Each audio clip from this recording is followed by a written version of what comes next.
वे उनके मस्तिष्क के 3 हिस्से खाए।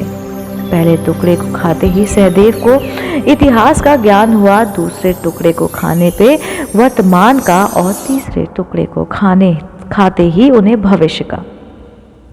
हालांकि ऐसी मान्यता भी है कि 5 पांडवों ने ही मृत शरीर को खाया था, पर सबसे ज्यादा हिस्सा सहदेव ने खाया था। कुरुक्षेत्र में आज भी है मिट्टी अजीब।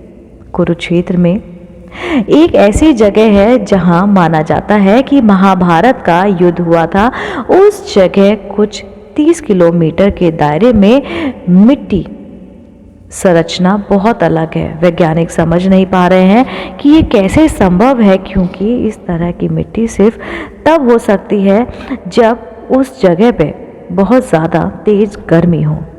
बहुत से लोगों का मानना है कि लड़ाई की वजह से मिट्टी की प्रवृत्ति बदल गई है। श्री कृष्ण ने ही लिया था बर्बरीक का शीश दान में। जी हाँ, बर्बरीक भीम का पोता और घटोत्कच का पुत्र था।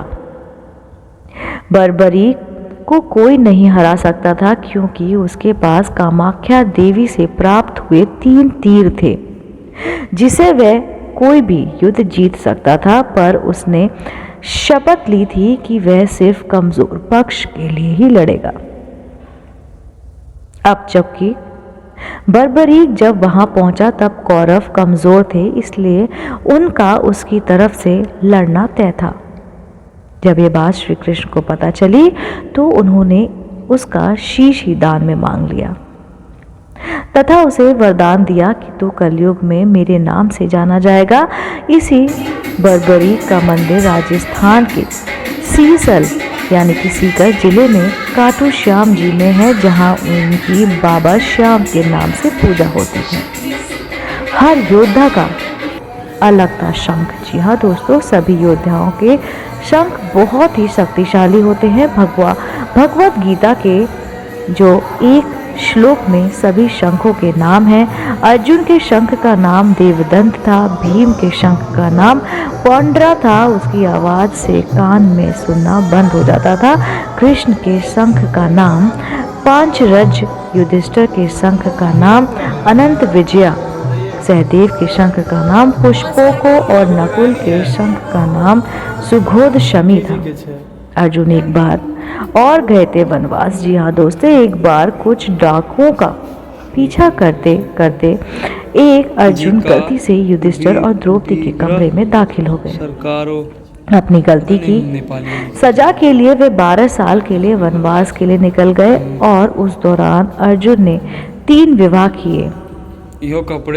चित्रकांदा, उल्लूपी और सुभद्रा।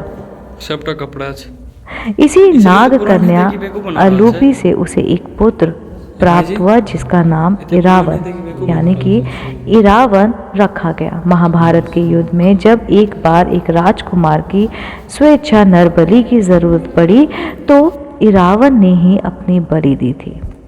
इरावन की तमिलनाडु में एक देवता के रूप में पूजा होती है तथा हिजड़ों से उनकी शादी भी होती है। दोस्तों, उम्मीद करती हूँ मेरा यह आज का वीडियो आपको पसंद आया होगा।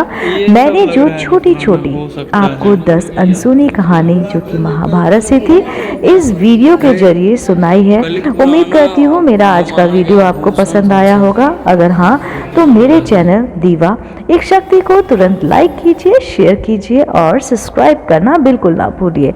मैं आपको मिलती हूँ जल्द ही नई रोचक जानकारी और कहानी के साथ। तब तक के लिए नमस्कार।